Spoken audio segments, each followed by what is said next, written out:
आज हम बात करने वाले हैं एआई और हमारे काम के भविष्य के बारे में।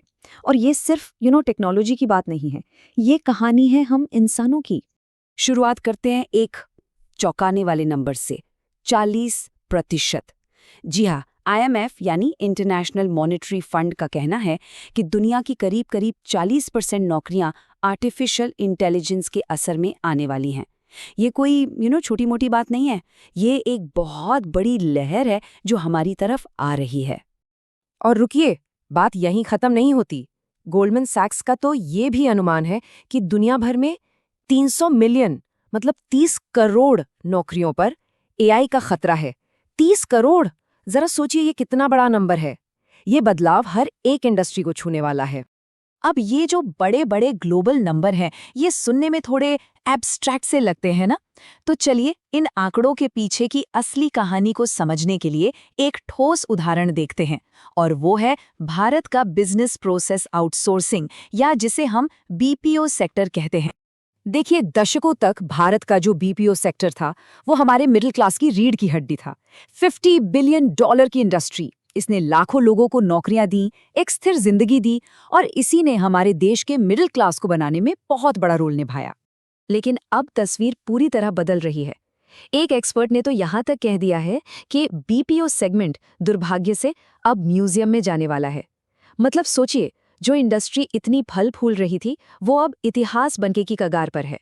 ये एक पूरे युग के खत्म होने जैसा है। और ये सिर्फ बातें नहीं है, आंकड़े भी यही कहानी बताते हैं। नीति आयोग के मुताबिक 2020 की शुरुआत में इस सेक्टर में करीब 40 लाख लोग काम करते थे, और अनुमान ये है कि 2030 तक ये नंबर घटकर 10 लाख से भी कम हो जाएगा। ये एक बहुत ही बड़ा जॉब लॉस है। तो सवाल ये है कि आखिर ऐसा हो क्यों रहा है? वजह है एआई। आज के एआई वॉइस एजेंट्स ज्यादातर कस्टमर की दिक्कतें चुटकियों में सुलझा देते हैं। और कमाल की बात तो ये है कि ये एआई अब इंसानी भावनाओं को भी कॉपी कर सकते हैं। एम्पैथी, टोन, यहाँ तक कि हल्की सी हंसी भी।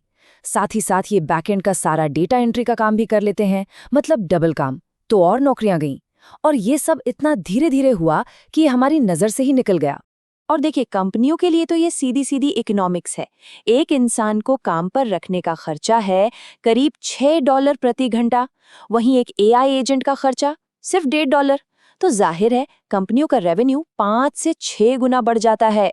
ऐसे में नौकरी से निकाले गए लोगों के बारे में कौन सोचता है? तो अब सवाल ये उठता है कि जिन लोगों की नौकरियां गईं, उनका क्या हुआ? देखिए, बीपीओ वर्कर्स की स्किल्स बहुत खास होती हैं, जो आसानी से किसी और फील्ड में काम नहीं आती। तो उनके लिए अगला कदम क्या था? गिग इकोनॉमी, मतलब ड्राइविंग करना या डिलीवरी करना। तो ठीक है, प्रॉब्लम तो हमें साफ दिख रही है।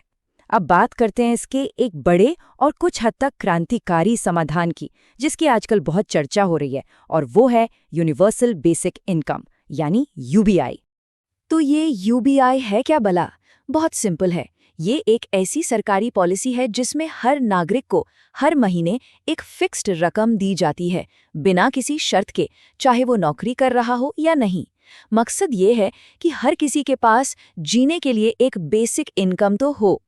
लेकिन रुकिए, यूबीआई कोई जादू की छड़ी नहीं है। इसके फायदे भी हैं और नुकसान भी।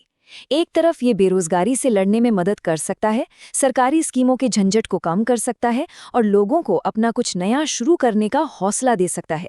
लेकिन दूसरी तरफ चुनौतियां भी कम नहीं हैं। ये बहुत बहुत महंगा है। इससे महंगाई बढ़ सकती है, और ये भी डर है कि शायद कुछ लोग काम करना ही छोड़ दें। चलिए अब एक दूसरे बड़े समाधान की तरफ बढ़ते हैं। ये आइडिया सोशल सेफ्टी नेट देने के बजाय हमारे वर्कफोर्स को ही भविष्य के लिए तैयार करने पर जोर देता है। यहाँ पर 2 शब्द समझना बहुत जरूरी है, रीस्किलिंग और अपस्किलिंग। रीस्किलिंग का मतलब है किसी को बिल्कुल नए स्किल सिखाना ताकि वो पूरी तरह से एक नई जॉब में जा सके, और अपस्किलिंग का मतलब है किसी के मौजूदा स्किल्स को ही और बेहतर बनाना ताकि वो अपनी ही फील्ड में नई टेक्नोलॉजी के साथ काम कर सके। और अच्छी बात यह है कि ये सिर्फ कागजी बातें नहीं हैं, इस पर काम भी हो रहा है। भारत सरकार ने कई कदम उठाए हैं, जैसे national strategy for AI, skill India mission और अटल इनोवेशन मिशन। इन सब का एक ही मकसद है, हमारे लोगों को आने वाली एआई इकोनॉमी के लिए तैयार करना। लेकिन जाहिर है, ये काम सिर्फ सरकार अकेले नहीं कर सकती। इस बहुत बड़ी स्किल गैप को भरने के लिए सरकार और प्राइवेट सेक्टर दोनों को मिलकर काम करना होगा। और हम देख रहे हैं कि बड़ी-बड़ी टेक कंपनियां अब अपने ट्रेनिंग प्रोग्राम्स चला रही हैं और यूनिवर्सिटीज के साथ मिलकर काम कर रही हैं।